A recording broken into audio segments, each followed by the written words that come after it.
fundamental difference here between the conventional banking and the Islamic form of banking. You mentioned during your presentation, I stand to be corrected, that in the Islamic banking, money is used as a medium. In the conventional banking, it is a commodity. Am I right? Yes. What? The essential difference is that in Islamic banking, the concept is profit sharing, is buying and selling. The contract is one of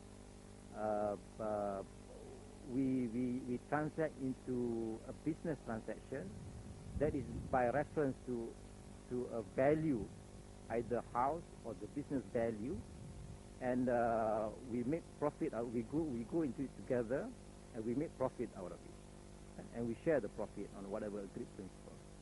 Whereas in conventional, it is based on interest.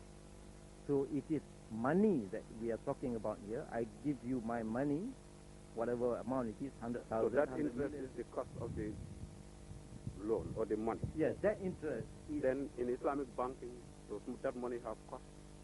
Those Islamic banking, in Islamic banking, those money has cost, but the cost is compensated from the profit that is derived, that is generated from the business banking. Whereas in the case of conventional banking, they don't care about the business venture. If the business is facing problems, you still have got to service the loan in the form of interest. Whereas in Islamic banking, if the business fails, both the providers of the capital and the managers, the operators, will have to share equally the risk of it as well as the profit. So there is that element of partnership, whereas in the conventional, it is purely using money as a commodity, as a medium of as a means for the business people to get into the business, and with that they pay the bankers for giving them that money. But if you look at the numbers over the decades that you mentioned since the start of Islamic banking and finance, the numbers are not very impressive in terms of market share at regional level or even at the global level. Even in Malaysia, I think, where it started more than 20 years ago, still it's in the single digits in terms of its percentage of market share. You look at Africa. When you talk about financial transactions, then trade becomes an important factor here. And Africa accounts for just about 1% or even less of the global trade figure for that matter. And financial, too, is almost covering at the same area. This is just a small drop in the ocean in terms of the overall global picture. Why is Africa important? Why are you trying to move in when there isn't much in terms of return or in terms of the share of global? I think where Islamic finance comes from, to start with, I don't know. As Muslims, we have to conduct our affairs, both the personal affairs from the perspective of our obligation to Allah, to God, by reference. You're talking about the moral imperative, ethical kind of thing. In economic transactions also, as Muslims, we are duty bound, as much as possible, whenever there is opportunity, to conduct the affairs of our economic transactions, of our economic activities, by reference and based on the Islamic principles. I think that has got to be there. So which is the overriding factor? That would be the moral imperative, or that would be the first principle that we go by, which means that we as Muslims, we have that obligation to make sure the conduct of our life follows in entirety with the Islamic principles. At personal level, even in terms of the family life, and also at business and economic level. So that would be the first principle that drives the need for us to conduct Islamic financial transactions by reference to Islamic principles. More than that, taking it forward, well, I think we can see in the current crisis that Islamic finance offer better options to the business community, and also it offers discipline. It offers some values in that transaction.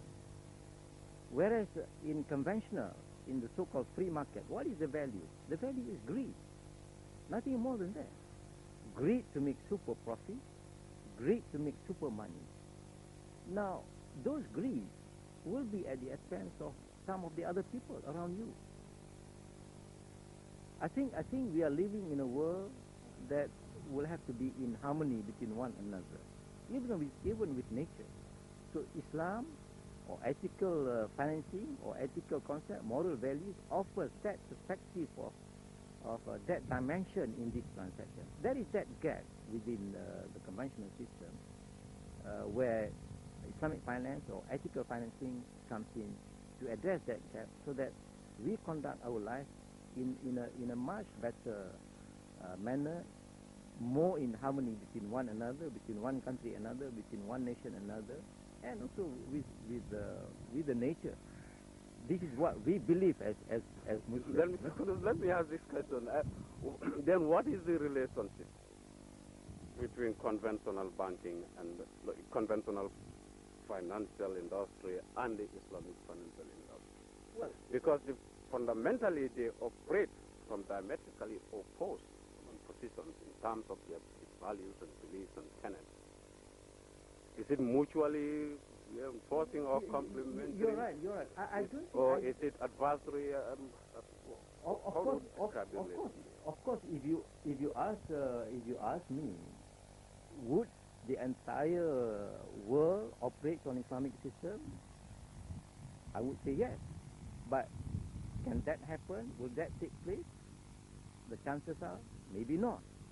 So very remote. Because but let me put it. Yeah. Could it be able to increase its market share, let's say, to at least 30%? It should be able to. It should be able to. I think given the current scenario, and given the awareness, the value, and then the more and more people now around the world are talking about ethical consideration, are looking into some value in any transaction rather than just greed. So then they will start looking into what benefit does it bring. If I go on with the current with the conventional style, which has proven itself to be having a lot of problems, then they will opt for so-called Islamic financing or ethical financing, whichever way you want to term it. So they should be, in fact, by now we have got funds, for example, managed by banking institutions, ethical funds, right, or environmental funds, energy saving funds, rather than purely capital appreciation funds or income generating funds, right? So there is this increased awareness, larger move within even the world community to have these value-driven activities being brought into the commercial operation. So Islam has always propagated this value-based system. Then it will be easier selling, so to speak. It will be easier to be subscribed by people, and that has been seen. I think in the last 5, 10 years or so, a lot more people are subscribing to Islamic financial institutions. Quite apart from the fact that I believe Muslims are becoming more aware of the need to comply to the Islamic principles in their daily conduct of life, every aspect of it. But other people also see that there is value in that. There is a better system that is working within the framework of the Islamic financial operation. Let me ask this is a more